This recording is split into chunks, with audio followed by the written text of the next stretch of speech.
I would like to talk about measuring networks and some different ways you can measure your position in a network. I'm sure you're all familiar with Facebook, of course, and in Facebook there is an application by the name of Friend Wheel, and this picture here on the left shows my friends on Facebook.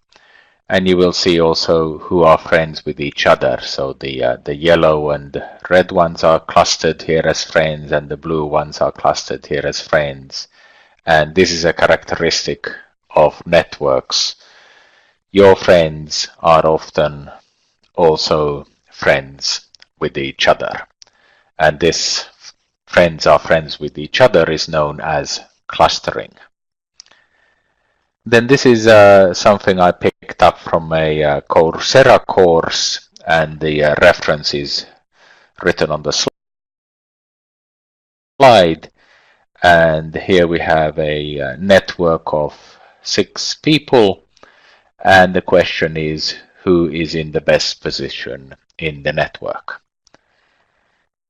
The first thing you might think about is known as degree centrality. In other words, how many contacts do you have? Or in this picture, how many contacts does each person have? If you look at Anna, she has 1. If you look at Benjamin, he is connected to Anna and Kalle. Kalle has 3. He's connected to Benjamin, David, and Eero. And on the far right, we have Philip, and Philip is connected to David and Eero. And that's the way you get the centrality, the degree centrality. But that is not the only way you can measure networks. Look at the critique here.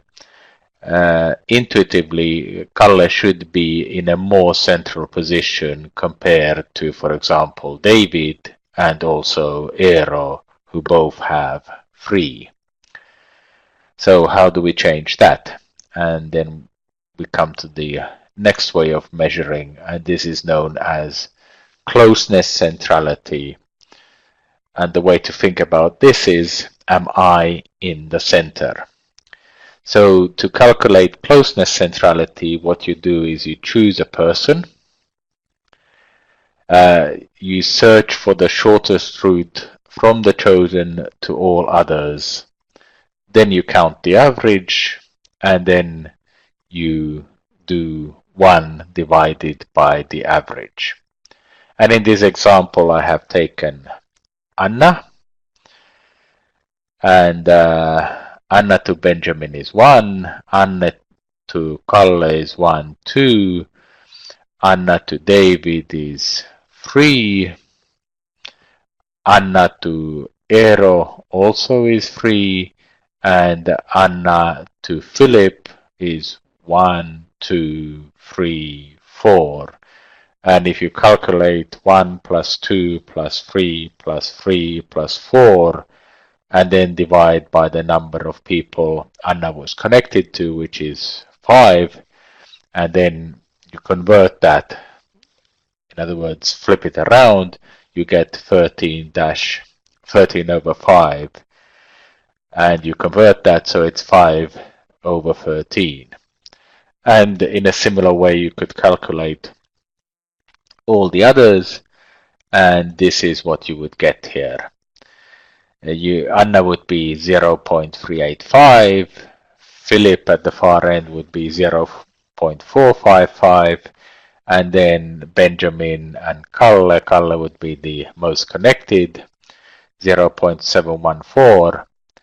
And then if you look at these, you could sort of ask who is gluing the network. And from the glue to a network perspective, if we were to omit David, the network would still be connected.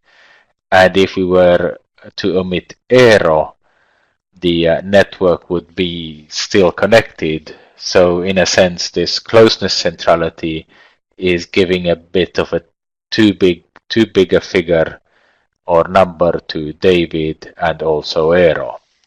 So let's have a look at a third way to calculate the position in a network. And this is known as betweenness centrality, or I have put it in this way, are you a glue of the network?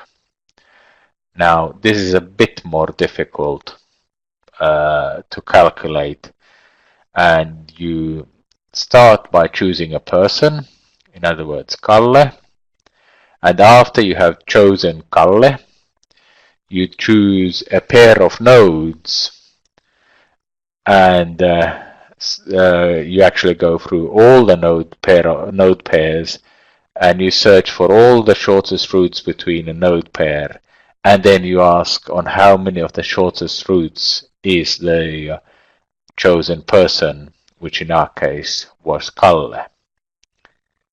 Now that's a mouthful, and let's have a look at the example.